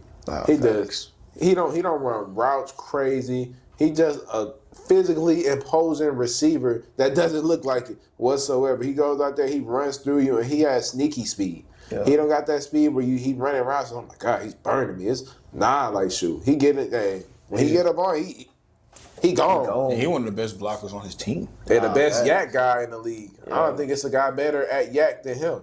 But at the end of the day, man, that Bears That Bears-Ram game is going to be an all-time classic, man. I think it's going to be a high-scoring game, and I'm excited for the matchup. All right. Last playoff game. Man, Bills versus Jags, man. Big verse, man. I don't think it's nobody else that deserves the question first but you. But what is your initial reaction to your boy T-Law going out there and proving you right once again? Let's go viral. Right? Let's go viral. We ain't forget about you, bro. Let's make another clip. Let's make another clip, man. Talk about Trevor again. Let's go viral. Let's go viral. Now, hey, Nah, here we go. Nah, I ain't gonna lie. He did earn. I would say he did earn a little bit of respect. I'm not gonna sit up here and just eviscerate a man that had 2 fourth-quarter lead changes that he was positive for. Mm-hmm. But there's no way in the world that you stop. Like, he made some crucial mistakes. First off, the whole game was turnover-worthy plays. The whole game he had either completions, interceptions, or passes that should have been intercepted. Second off, 4th down inside the red zone. And what was that, a read option? You can't, bro, if you're going to dive, you got to go all the way. You can't, I understand stuff happened, but you can't have your knee dragged down. And that ain't necessarily on him, but it is for that team. Mm-hmm. Last drive of the game, you just seen Josh Allen walk you down. Like, y'all going band for band, blow for blow. He ends up scoring a game-changing touchdown. You got the ball with no timeouts, but you have a little south of a minute left.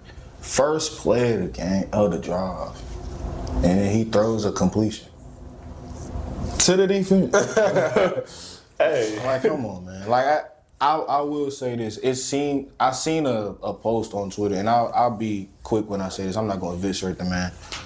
The Jaguars earned a lot of respect as a franchise, and I think that as a unit, they have the ability to get better and use this as a stepping stone. It just sucks that this may have been their only shot. Mm-hmm. Because the NFL, if nothing has been proven this year, is that it is a year-to-year league. There are not any dynasties. There are not anybody that's going to be sit up here as preseason favorites just to be looked at as, oh, they're going to win the chip. When some of those preseason favorites didn't even make the playoffs, didn't have winning records, didn't have good games in the first round. Like, these teams are ready to get up out of there. Players, coaches, staffs, all of that. Jaguars have a tremendous core on that defensive side of the ball. And they got pieces at wide receiver, for sure. Everything's just going to be on the shoulders of 16 and on the shoulders of Liam Cohen. And if they couldn't get it done after winning the division against a squad that they claim they're better in against the Texans, against a squad that only folded the leadership of that division in the coach because of injury, then what faith do I have in them doing so next season? It's not gonna happen, and that's just the blatant truth of the matter. I ain't gonna sit up and cap. Quite honestly, I mean, Jacksonville, they disappointed, and when I say Jacksonville, I say Trevor Lawrence. Before you go, something interesting I found out. 3 games, this dude has accounted for 7 picks. 7. CJ played the worst game of his postseason career, in my opinion, and finished with a better QBR than T-Law. A better passer rating than a dude who threw 3 touchdowns. Damn. Do you know how insane that is? But CJ's not a franchise guy, and he is. Hey. The other day, you just put your hands up, and hey, you can't say too much. But Trevor Lawrence, cool. We ended up. But Trevor Lawrence, man, I mean, like Charles said, there's no ways around it. There's no way you can throw a pick on the very first play of the game-winning drive. There's no way. Cam Little, man, I'm not gonna sit here and hold you, bro. The fact that they got that offsides penalty before the half, and you did all that flexing that you made that long 60-yarder, and I mean, by the way, Parker Washington, heck of a catch. That was an amazing catch. I mean, I don't know how you got up from that. Four-bin product. Yeah, shout out to Travis. But to sit there and say that they set you up with a 54-yarder before the end of the half and got the penalty with the cherry on top, and to say that you can't fulfill your duty, the only duty that you got in a non-windy city, Jacksonville, Florida. He's in Jacksonville, Florida. He ain't in St. Louis. He ain't in Detroit. He's in Jacksonville. and you're missing 54-yard field goals, and you have one of the biggest legs in the league. It's a difference. We talk about a noodle leg kicker. It's a difference if we have no expectation for you being able to hit anything outside of 50. Yeah. But the fact that you're hitting close to 70, they hit a 70 in preseason. Like, you hit a 70 in preseason but missed a 54 in the playoffs. That just goes to show, man, the bigger the moment is, man, the harder they crumble. And he crumbled like cheap laundry. He folded like lawn chairs. That was absolutely a disgraceful performance by Cam Little. I don't care that he made that one field goal. It's irrelevant to me because, you see, every single point counts in the playoffs. If you leave something out there on the field, man, it's always going to come back to bite you. Yep. And you know, another great example, and I'm not trying to go too long into that, the Green Bay game. Yep. The Green Bay game. You play with your food too long, then you might not even eat it. Exactly. Chargers too. Yeah, you play with your food way too long, man. Hey, it's going to burn you. Opportunistic game. Josh Allen, I just want to give kudos to you because, I mean, you cemented yourself as the best quarterback in the league right now, hands down. I don't think the Lamar conversation needs to end because we have yet to see a Lamar Jackson performance in the playoffs anywhere close to that one. And that one wasn't even wasn't even Josh Allen's best performance.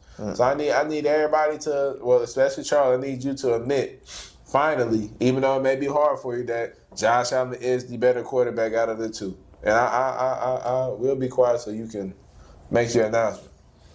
I will sit up here and be honest, he's the best quarterback remaining in the playoffs. Bro, this dude is bang, bro.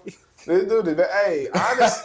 Hey, the truth hurts. But he earned so much respect over this past game because they walked in as underdogs. Everybody was fearing Jacksonville because they look like the hottest team coming into the NFL, despite us having a high winning streak, despite us being on the verge of a double-digit winning streak. But hey, everybody want to hop on the wave of Jacksonville. But he walked into Everbank Stadium and he ended up taking over.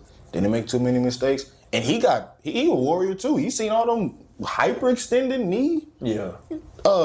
Hit with his throwing hand on the helmet, and then come on, man. He's still out there slinging passes and going crazy, going band for band to the level in which he had no choice but to elevate the Buffalo Bills to victory. With no wide receiver one, mind you. I mean, Shakir, he cool little gadget wide receiver two at best. But I mean, he's out there throwing to Keon Coleman, Dalton Kincaid, Dawson Knox, Brandon Cooks, Shavers, which tore his ACL and played more snaps than Keon Coleman, their second-round pick, which is absolutely insane. He tore his ACL in the first half and played more snaps than their second-round receiver. That is ridiculous. That is absolutely ridiculous. But at the end of the day, man, Josh Allen, he earned a lot of respect for me that game because, look at his weapons. Look at these weapons. And you can't blame it on the run game this time. He was boxed. That was the top rush defense in the league in Jacksonville, and they went in there and did exactly what they showed all year long. Running backs are going to have a difficult time. You're not getting your average. You barely may be lucky to get half of your average playing against them folks. And Josh Allen stepped up to the plate when there was no James Cook to be found, and he reeled that team to victory. Yeah. Throw after throw after throw. Whenever a play needed to be made, 17 was there to make it. And it wasn't just flashy. It wasn't all them highlights. It was a slow, steady pace. He weren't trying to be Superman out there. At the end of the day, he was being who we are. At least me. I know you trying to hold back your comments. He is the best. He had that quarterback sneak play too. That was crazy. He is the best quarterback in the league today. I want to say, first of all, you saying coming out of nowhere. I've been saying since week one, walks out for Jacksonville. I'm not gonna say they had Super Bowl aspirations, but he did. Correct. See, but I look at them historically as a bad franchise. They elevated themselves to me. Coach you, but it's a year-to-year league. It is a year-to-year league. It is. But indeed. Hey, yeah. I've been on record for not believing in Trevor Lawrence for a long period of time. Now, granted, he did improve himself in this game, but at the end of the day, he showed me who he's been for majority of his career. You can't be having this excellent level of defense, number one rushing defense in the NFL, with an opportunistic secondary ready to pounce on anything that comes their way, with a receiving core that's elevated despite not having Travis Hunter, so I give him props to that as well, and a running game with the dual threat of Bashan Tootin and Etienne. You can't have all of that and then in a moment like this have so many characteristic plays in a negative way to the point where it derails any chance that you have in terms of being taken seriously as a team. You won a division for what? Pittsburgh got it just off of kudos of being in the worst division in the AFC. The Panthers won a 3-way tie. Yep. The AFC South was the most competitive division in that conference. Facts. And you won, you got a chance to beat your chest for what? That's the whole purpose of getting a home game. That's supposed to make you more comfortable, more acceptable with the home crowd on your side. And you left them fans walking out of that stadium with the worst feeling in the world? That's who he's been for majority of his career. So how do you feel about the fact that, well, rewinding a little bit, Josh Allen and Lamar, how do you feel about the fact that the Texans just dog walked the team that Lamar really struggled against? I think, again, I put a lot of that loss on Harbaugh. And it's not trying to be me deflecting blame, but player execution or coaching decisions? See, but that's a one-offer. Harbaugh been doing that for years. One-off. No. All right, cut.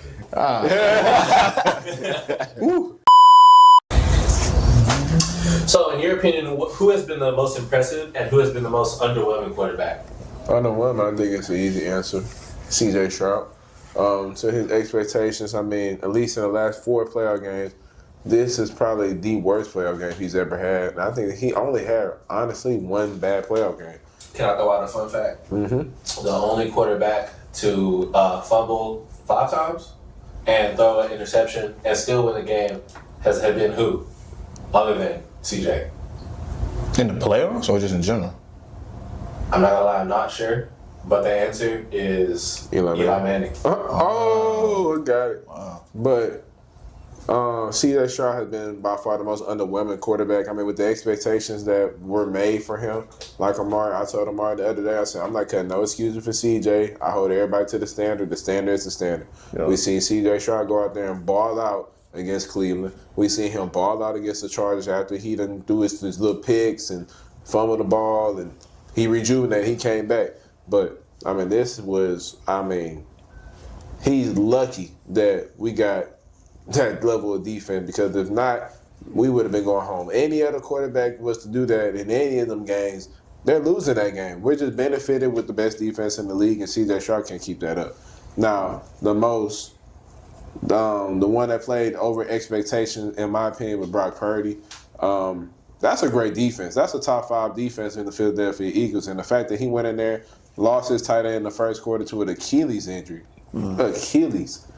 He's out there throwing it to DeMarcus Robinson, Kendrick Bourne, Tunges, Juszczyk. And, I mean, it was just a bunch of random guys that they were bringing up. I mean, probably guys that practice squad or shoot. Honestly, they may have been active because, shoot, how decimated they've been with injuries. And the fact that he stepped up, stayed the course, and made the plays down the stretch when they needed him the most, despite him not playing his absolute best game, was extremely impressive to me. And I think that he was my most impressive quarterback. Not the best quarterback of the weekend, but my most impressive quarterback of the weekend with Brock Purdy, because that's how you stand in the face of adversity. And he knocked over that wall. And without the Avengers, everybody said that he needed Debo's and the Ayuks and the Kittles, man. All of them went down. All he had was Trent Williams and C-Mac, and he went out there and did his job. So for that, man, kudos to you, Brock Purdy. You earned my respect. Go out there and make a name for yourself again in that Seattle game. But kudos to you, bro. Obviously, underperforming quarterback, C.J. Stroud. I think that's probably unanimous. Maybe you would say Herbert just off of, being different. Yeah, just being different. I guess for the sake of being different, I guess I could also go Jalen Hurts. I mean, granted, I didn't expect for him to light it up but he has built up a moniker of being a big game riser. And for him to look as pedestrian as he did, especially after that hot start on the first few drives, it was like, okay, well, where is this offense that we're expecting? Another performance where you have less than 200 total yards passing, another pedestrian second half other than that last drive. I mean, it's looking bad out there for Philadelphia, and he takes a lot of blame. As far as a quarterback that shocked me the most in a good way, Caleb Williams. Okay. I mean, the fact that you started off the game that anemic and you still found a way to will your team, I mean, 25 points in a quarter is insane. Yeah. At this point, that's their style of play. And that's what they've Coming back. lived and died on. Like, that's the hill that they want to rest a lot of their laurels. Yeah. But even with that being said, like, being able to do so in your first ever playoff game, like, we have to remind ourselves, like, this dude is like a few years younger than us. Yeah. Like, this dude is getting scrutinized just off of his lifestyle choices. And for him to be the face of the city, the face of the franchise, he getting shot right lit right now. They probably got half them gangsters out there with fingernail polish. Nah. In the words of G Herbo, who running? For me, underwhelming, I got to go, just for the sake of being different, I'll go my boy Justin Herbert, man. He didn't have his best game at all. But most impressive, I will go, just to be different, I'll go Bryce Young. I liked what he did, especially against that Rams defense that we all consider to be pretty darn good. I said that, pretty good. I won't say elite. They didn't play elite against the Panthers. But I'll say, yeah, Bryce Young, he put up a pretty good performance against them, and he stepped up. It's just his teammate didn't. So, yeah. So, which quarterback has been under the most pressure going into the next round? Josh Allen. I think this is his year. No Mahomes, no Burrow, no Lamar. I mean, all the top dogs that's in the AFC that he's normally battling with on a year-in, year-out basis are gone.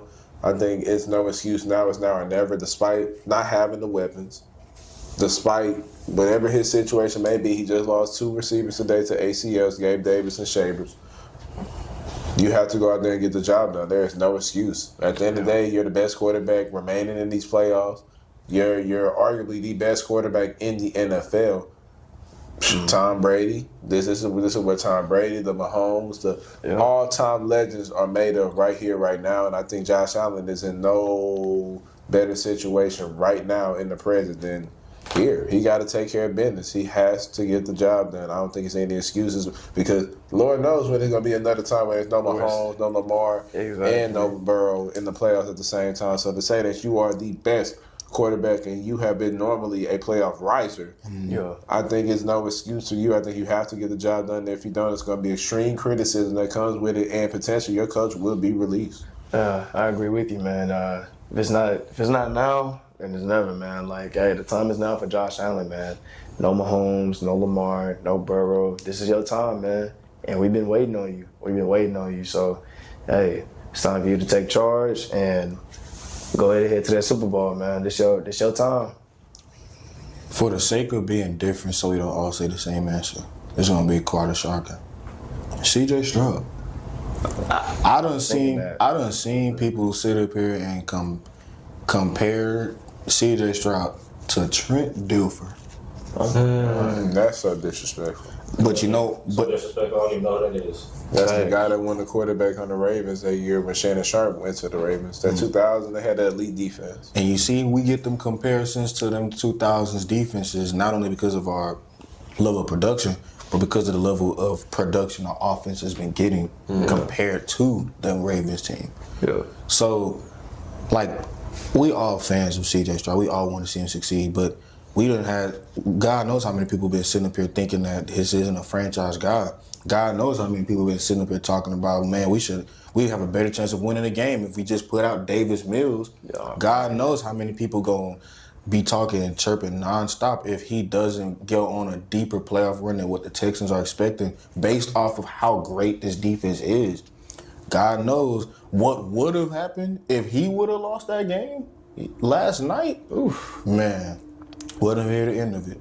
But on a serious note, obviously Josh Allen is the runaway favorite for this type of answer to this question. But just in terms of thinking large, bigger picture, shoot, a lot of people looked at C.J. Stroud as after year one and was like, hey, we need to give him a bag now because who knows what that market would be.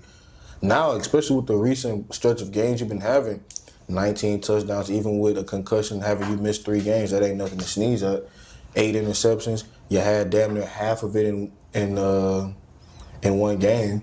So it's like, okay, let's put a pause on what it is. Obviously, we're going to extend him, but maybe we need to go ahead and do a little bit more evaluating of who this quarterback really is for our offense, for his team, for this unit, and see if he really is worth that second contract. Obviously, everyone in this room thinks he is, but for majority of the fan bases in the NFL, this is your time to shine, man. There's a lot of eyes, ears, and attention on you. Oh, pressure makes cold, but I think CJ's a diamond that's going to shine. Only way to prove that is to keep going and keep doing what you're doing. I think it's another disappointing quarterback just for the sake of being different than Matthew Stafford if he doesn't perform. Or not even perform, if he doesn't advance. At the end of the day, this may be his last year. Yeah. We never know. Potentially, realistically, he won first team All-Pro. So, I mean, I'm not going to sit there and say that's a lock for MVP because obviously we've seen what happened last year with Lamar winning first team and Josh Allen winning MVP. But you have the MVP, you have a first team All-Pro receiver, you have the best offense in the NFL. You have a really good defense, not great, but you have a really good defense. There's no excuses. That NFC, I mean, it's a war out there. Seattle is a great team. They beat you. I mean, obviously, and it being real, they beat themselves. Yeah, because they was up a large amount of that game before Shaheed returned that punt, and then it all went downhill from there. But Matthew Stafford, there is no excuses. I mean, shoot, you're the best quarterback on that side of the bracket for sure. Y'all have the highest expectations. I think a lot of people have the Rams on their Super Bowl ballots. And it's really no excuse. You have a good O-line, good receiving core. I mean, there is no excuse for why you can't have a second Super Bowl and ride off into the sunset. This picture perfect for you if you just stay to the plan. Stay to the plan, perform. Hey, the pressure is on you as well. All right, last but not least, we have our NFL Divisional Round predictions. Our first game, let's go with the number 1 seed Broncos playing the Buffalo Bills. Oh, that's going to be a close game. That is. I'm not going to sit there and hold you, man. Great defense. I mean, that's a top 3 defensive unit in the league, and that's the best pass defense in the league. But at the end of the day, it's going to come down to Bo Nix stepping up, being a playmaker. You have home field advantage. There is no excuse now. You have arguably the best offensive line in the league. You have a top, I don't know where y'all want to rank Sean Payton as a play caller, but he's a really damn good one. Yeah. He's a really damn good one when he's not running stuff from 08. Yeah. Spencer had him figured out, boy. Not 100%. But, man, even with all that, give me 24-21 Buffalo Bills. Yep. The keys to this game, man, they have to utilize that ground game. They have to. They have no choice. James Cook, man, I mean, he was shut down in that Jacksonville game. You were going up against a ferocious front. But Buffalo, you have a good O-line as well. James Cook was a second-team All-Pro for a reason. That's why you pay him the big bucks. Josh Allen, I mean, he done lost a couple of his big-time targets. I mean, I ain't going to say Gabe Davis was a big-time target. I can take that back. But Shavers, I mean, he relied on more than Dalton Kincaid. Hey, Lakers fans gonna kill me when they hear that name. But I mean, at the end of the day, man, Bo Nix, he ain't gonna have it better than this. I don't ever see Bo Nix in the universe. Bo Nix will have the number 1 seed in the AFC ever again, and I mean ever again. So, Bo Nix, y'all keys to beating them, man. Y'all have to ground and pound. Bo Nix has to utilize them legs, man. He's gonna have to make the timely throws. He has to utilize them weapons like. What's his name? Evan Ingram's. Yeah. And I mean Cortland Sutton to an extent, but I'm like Harvey. And Mills. That don't even sound good. That's Harvey or bust. Yeah. Honestly. That's a bad taste. I'm telling you. On either team, whose rushing yards would you take? Over or under? Yeah, on the spot. I'll take the over on Harvey. I'll take the over on Harvey rushing yards, yeah. And Tyler, over or under either team, passing yards? Under Josh Allen passing yards. Right, under both Knicks passing yards on Buffalo defense. They had the best pass defense in the league. I'm finna say I know I wasn't tripping. And Charles, over under either team receiving yards. The way it's been looking, anything Keon Coleman got under. Nah, but I'm just looking at the previous games from Denver, man. I mean, Parker went for 145. I mean, it's you can have some production on the air. Golden 55. I mean, that's a hard defense to get an inch on. Nah, it But is. at the end of the day, I think Buffalo has the MVP. Well, not the MVP of this season, but he's the best player in the playoffs remaining. I think he's going to show that. And I think at the end of the day, he's going to prevail in a hostile environment. I mean, this is a rematch from last year. 2 versus 7, Buffalo trumped them. They absolutely, pummeled them. So now they have the chance for revenge, but I don't think it's going to happen. It's hard for me to believe in Bo Nick, but this is your time and opportunity to show me why. Yo. That you was the quarterback on the number 1 seed. This is the reasons how you earn respect. So, Bo Nick, please prove me wrong, but I got Buffalo 24-21. I'm opposite. I've been rocking with the Broncos since before the season started. And I believed in that defense being able to catapult them to a place they are familiar with. And I felt like Bo Nix was going to be able to take somewhat of a leap to where you're able to trust him as a guy that can take your team to some heights. Now, granted, it has been a rough season for this offensive side of the ball for Denver. But again, like you said, there should be no excuses. Not only are you the number 1 seed, the AFC runs through you. So everybody has to go to Mile High. Everybody has to go to that environment. Everybody has to see you in your building. The offense is going to be the offense. That's just what it is. They're the Philadelphia Eagles of the AFC. They play close games. That's their bread and butter. That's what they do. So this game is going to be tight throughout the entire thing. It's not going to be a blowout just like last season. And last season, it's ironic that Denver punched them in the mouth the first drive, and then it was just a Buffalo onslaught since. But now they got a defense that's able to fight back. They got a pass rush that's able to get to Josh Allen probably in the same manner that Houston was able to get to him. Shoot, what you gonna do with Benito? What you gonna do with Derek Wolfe? Zach Allen. What you gonna do with all them guys, man? Like these are some rough riders on that side of the ball. And then 2, what gets lost in the sauce is everybody loves to sit up here and clamor about Caleb Williams and his come from behind wins. Quietly, Bo Nick's been doing kind of the same thing.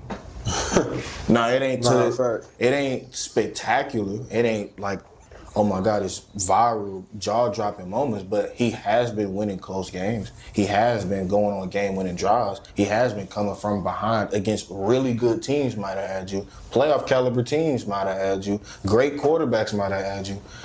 I just don't see a world in which the Broncos are able, unless they shoot themselves in the foot one way or another, I just don't see a world in which they're able to falter under these situations, under these circumstances, and under these conditions.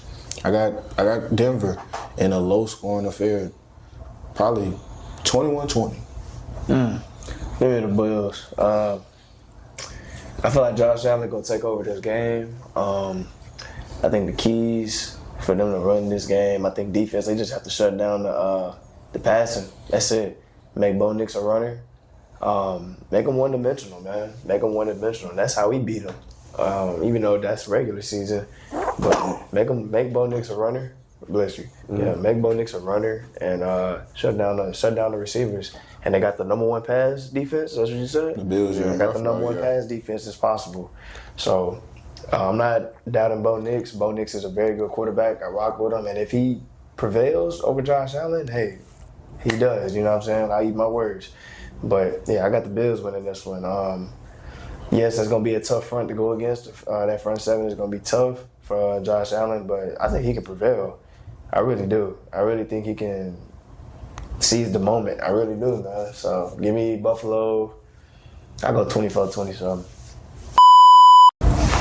All right, in the NFC, our other 1 seed versus 6 seed, we have the Seahawks playing the 49ers. Man, that is going to be a game. That's going to be a game, man. I really think that's more of a pick on what people are actually going to give it credit for. For sure. Give me San Fran. Give me San Fran, man. I mean, at this point, anything's possible. And I don't think it's just absolutely outrageous for them to pull off the upset. I'll take San Fran. I'm not going to leave. I'm saying this. I think it's going to be a relatively decent scoring game. I know last game it was a defensive slugfest, Versi. But I think this time it's unpredictable because of some stuff that you haven't seen on film. Like, how many times have you – I mean, hopefully Pearsall's back, but I mean, the lead receivers is Robinson and Kendrick Bourne. Like, at the end of the day, who's preparing who game plan was to stop these two cats? Kendrick Bourne was out there cooking in New England. Yeah, he was. He was. Nice. I ain't gonna lie. But give me San Fran 30-27. I think it's going to be a high-scoring game, man. The keys for it's the Seahawks to win the game, though. Sam Darnold has to be a game manager. He doesn't have to be a game changer. He does not have to put the ball in harm's way. He has a problem of throwing picks. We seen it last year in the playoffs when it mattered the most, man. He was absolutely abysmal against the Rams.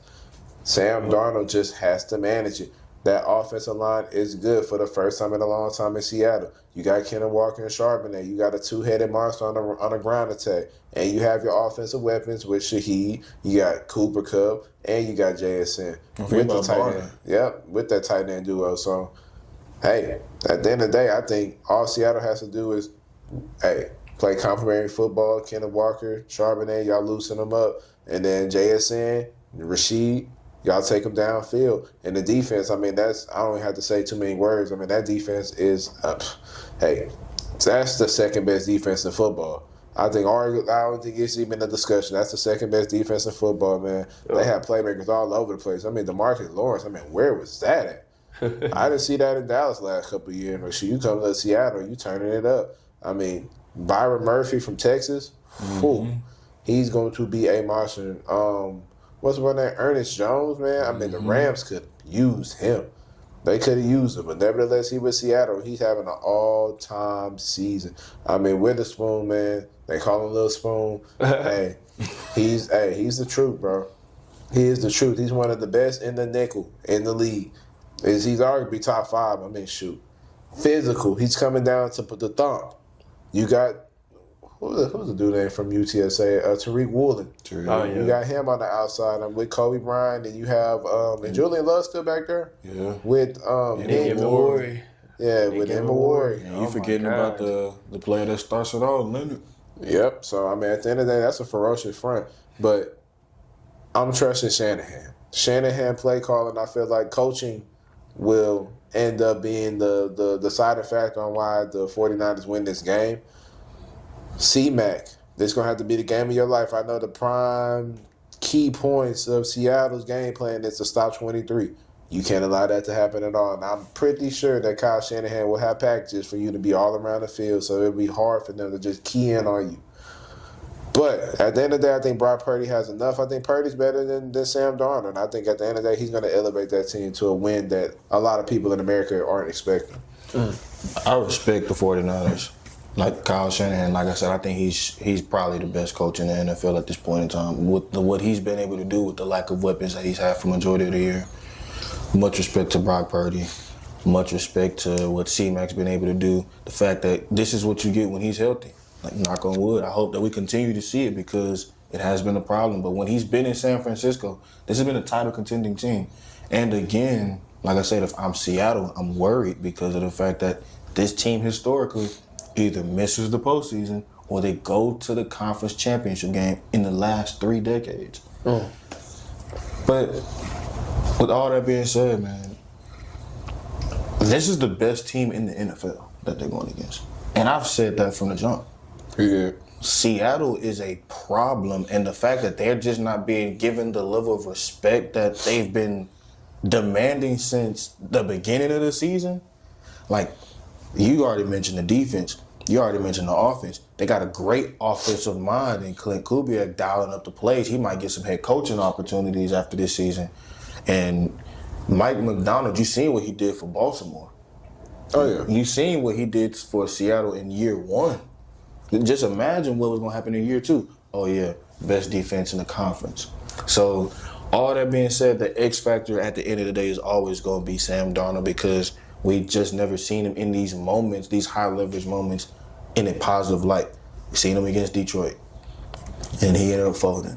We seen him against the Rams last year. He ended up folding. We seen him against the 49ers. I didn't think that he necessarily folded, but at the same time, you ain't have to when you hold a team to 3 points. Yeah.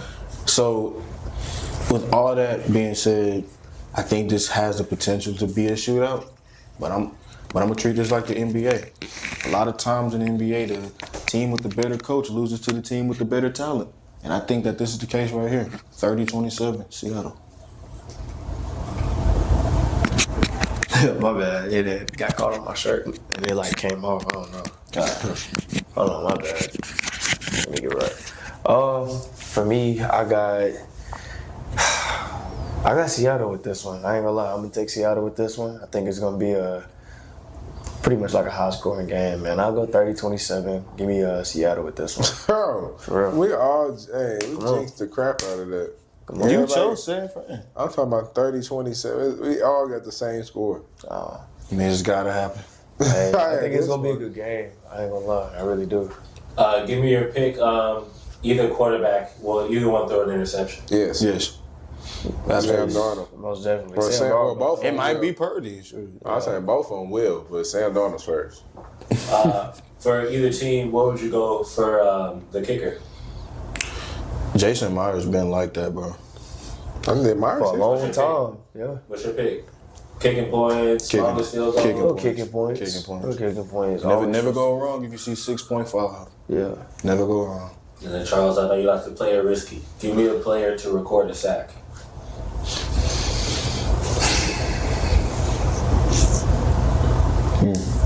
Ernest. Him and Warrior. Hey, that was my first Him and Warrior. They send that nickel a lot. But But you think that's a Derwin safety, by the way. James-esque. I know. He's a Derwin Lord. James. McDonald know how to dial it up. All right. Come on, man. It's on camera. All right. Staying in the NFC, let's move to our 2 seed and 5 seed. We have the Bears playing the Rams. Man, I ain't gonna count. That's gonna be. a I ain't good gonna game. sit there in front with y'all. Give me 33-30. The Bears. The Bears. I'll take the Rams. Wow. I'll take the Rams. As bad as I want to take the Bears, man, it's too unpredictable and the defense is too bad. I think Matthew Stafford's going to carve up that mediocre defense. Yeah. The keys to the game, man, get Puka Nacua and Devontae Adams the ball at any means necessary. I mean, that Bears defense, man, gives up yards to absolutely everybody. I mean, the second half, they shut down Green Bay. But Green Bay isn't Los Angeles. They aren't the Rams. Nowhere close. Puka Nacua's presence will be felt. If it's not in the air, it's on the ground. Them jet sweeps, they hurt. They hurt Thanks. because he's taking them for the minimum 5 yards. And defensively, I mean, shoot, they have a good line that you're going up against. I mean, Chicago remade that old line in the offseason. It's been paying off for big dividends for Caleb Williams.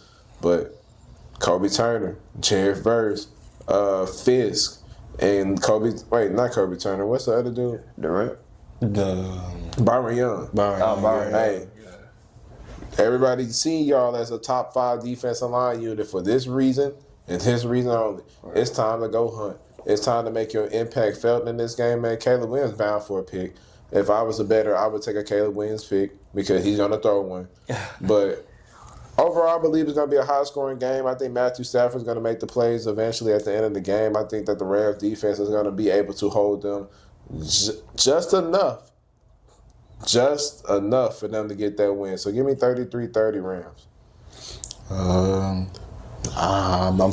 I'm scared for LA to the point where I'll change my whole pick. Give me Chirac. I don't understand how a lot of people could walk into a game like that and feel confident just off of the fact that the offense might be the most explosive in the NFL when the defense just got carved up by a team who had a winning percentage of less than 500. An offense that's been as unpredictable as Bryce Young. Don't know if you're going to get 450 this week and less than 50 the next. I don't understand that. And also, too, with all those pieces that you named, they did give up 31 points. Chicago, they rushing attack this entire season has been pretty solid. DeAndre Swift, Kyle Monunga, Caleb utilizing his legs on the ground as well. Like this, Ben Johnson going to scheme some guys open. And then add in the fact that this defense for majority of this year has been opportunistic too. Shoot, if Matthew Stafford is in a position where he turns over the ball, he has to play a clean game, in my opinion, for the Rams to win. Like, obviously, turnovers hurt your chances to walk away with a victory. But against a team like that whose momentum and juice can get, energized off of one bad mistake that you make, Chicago got a chance to really do some things they haven't done in a long, long time. I'm not saying I think they have the chance to, win a Super Bowl or anything like that, but they could definitely pull off a few upsets, and this would definitely be one of them. And is it really an upset just off of the fact that it's a 2 versus 5? Yeah. I mean, even still, though, you can't sit there and say that Stafford's more of a turnover risk than Williams. Oh, no. I ain't saying he a turnover risk. I'm just saying if that ball is in the air and it goes in the way of Chicago, Soldier Field is going to be electric. It is. 0 degrees in a game is going to be electric. And a win for Chicago, 30-28, it's going to be electric. Yeah, give me the Rams in this one. I think Matthew Stafford takes over this game. I feel like he just has that experience, that playoff experience, and the team is just, better. I ain't gonna lie. I just feel like it's a better team overall. This is one of the best teams in the NFL to me, honestly. Even though they didn't play like it against the Panthers, still feel like they're one of the best, most definitely. So give me Matt Stafford. This game, I'll go 30-36, man. Give me the Rams. Rams Bears. What's your pick for passing touchdown?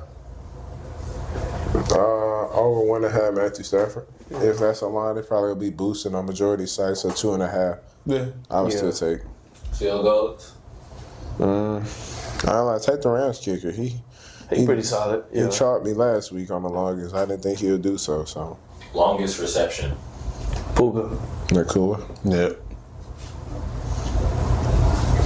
All right, and back to the AFC. We have our 2-seed Patriots playing the 5-seed Texans. Man, that's going to be, I wouldn't say a defensive bloodbath, but I think it's only a one-sided defensive bloodbath. Man, give me the Texans. 27-17 ball game, man. I think we're going to get separation in this game. Keys to this game, man. CJ Stroud has to be a game manager. I don't know how many times I have to continue to emphasize this, but manage the game. You don't have to be Superman. It is okay to get 3. If it's not there, take a sack. It's literally that simple. We don't need you to do anything outside of what you can already do. We know that you're a decent quarterback, but at the end of the day, we have that defense over there that's going to be able to hold us down despite our offensive deficiencies. Man, Christian Kirk, you're going to have to step up big time. Him and Schultz, if Nico doesn't play. Now, fingers crossed that he can play, but realistically, him going into concussion protocol on a Monday, and then we play a 2:00 game on Sunday. Yeah. Those chances are looking likely unfavorable in our favor. But that still doesn't make me anywhere scared or of the matchup, because at the end of the day, that defense is ferocious. Will Anderson is a game changer. Danielle Hunter is game changer. Our secondary is game changer. The whole defense is a damn game changer. Yep.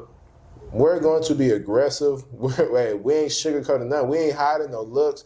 Hey, what we in is what we in, and we coming with 4. And we're getting home with 4. Will Campbell, you struggled last week with Oweh and Khalil Mack. Just imagine what first team and second team All-Pro going to do to you. So, hey, at the end of the day, Drake May, man, I hope you take your ibuprofen. I hope you, you lift some weight so you can be able to take this punishment, because you're going to be on the ground a lot. Will Anderson Jr. made first team for a reason, as Aaron Rodgers, as any quarterback that has stepped in his way this year. Mm-hmm. We are on a 10-game winning streak, and we don't look to slow down for anybody. Christian Kirk, we need you to step up once again, make plays. I don't know the status of Christian Gonzalez. Hopefully he does play, because I want no excuses. I don't want any excuses. Hey, But if he don't play, I mean, shoot, I mean, that's benefit us. But I'm not hoping for it. I'm not our road to the championship, man, is going to be earned, and we're not afraid of anybody. Prayers up to Nico. But CJ Stroud, man, this game is going to be heavily reliant on you not making the big mistake. Do not make the big mistake. You made 6 of them. You made 6 of them, and it didn't hurt us. We can't keep continuing to do. You can't do that again and expect the same results. At a certain time, your mistakes are going to end up catching up to you, and I don't believe that he's ever going to have a 6 turn. He didn't have 6 turnovers, but 6 mishaps in a game ever again. Yeah. Give me the Texans 27-17. Yeah, it seems like we blowing it out of proportion in terms of him not making the mistakes. But 2 things can be true. Recency bias does play a factor, but also the fact that, shoot, you cut the amount of mishaps he had 6-3. That's still too much. Against a team like New England who could take a lot of advantages of it. This will be probably the most physical game that we've had in a while. I think that this team will ultimately be able to be a huge test for us. But I think Houston is ready for that challenge. I think the Texans, the Patriots, they haven't seen a defense anywhere close to our caliber. Maybe who? The Bills or the Browns or the Chargers. But even with that being said, though, I mean, like, if they were able to have this much struggle against a team whose offense, no offense, was very anemic, then I have a lot of confidence in what the Texans are capable of doing on that side of the ball. We just have to hold serve on the offensive side, handle business, and then on the defensive side, we just got to keep doing what we're doing. Force the MVP in his first ever playoff run, MVP caliber quarterback, to make some MVP caliber moments against a vaunted, hellacious, nightmare defense like ours. Because of that, I think H-Town going to be up 24-20. Yeah, give me the Texans for sure. I don't think Drake May is going to be able to overcome this defense, honestly. I really don't.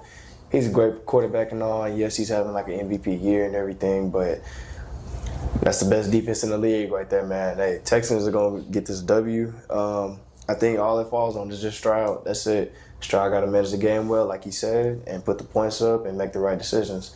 Minimum mistakes. Don't get it twisted. That front 7, they can blitz. Milton Williams is a problem. Yeah, I will say. And that secondary is pretty solid as well with Marcus Jones, Christian Gonzalez, and who is it on the other side? Carlton Davis. They are pretty solid. They're pretty solid. But I feel like y'all got the guys at receiver to also make something happen. Y'all got Christian Kirk, you got Jaden Higgins, Jalen Noel. Y'all also have Nico possibly if he's back. Prayers up to Nico. Hopefully he is back. But outside of that, man, I think that the Texans win this game, man. It's going to be a close one. I feel like maybe 20-24. I'll give it that. Bro, y'all in this same score. Hey! It's crazy. I say I'm the trendsetter. Nah, you for sure setting some trends with them. But, man, that is a wrap of episode 85 of Chet to Stat Podcast, man. If you made it to the end of this episode, make sure you leave a like, comment, subscribe, man. Follow us on all our personal pages, man. We are only going up from here, man. We appreciate all of the supporters that have made it this far with us, man. We came a long way, but we're only going up from here. Make sure you leave a comment of videos that you want to listen or hear from us. Man, we read all your comments. We appreciate the love. We appreciate the support. It means more to us than what you ever know. Big Verse, Jess, Sam, man, we appreciate your services. Sure. Without further ado, Verse, you got any closing remark before we get up out of here? Yeah, he ain't lying when he say he read all them comments. Yeah, I don't know how we coming. But nah, I ain't gonna spread no hate. I'm just gonna spread nothing but positivity. Maybe them boys up in Jacksonville could get some inspiration about how a team from the AFC South handle business. And if you ever need them facts, then you already know where it's at. Because if you rock with CDS, then you already know. You don't check them stats. Let's go Val. What y'all for breakfast? Chick-fil-A. Starbucks. Nothing.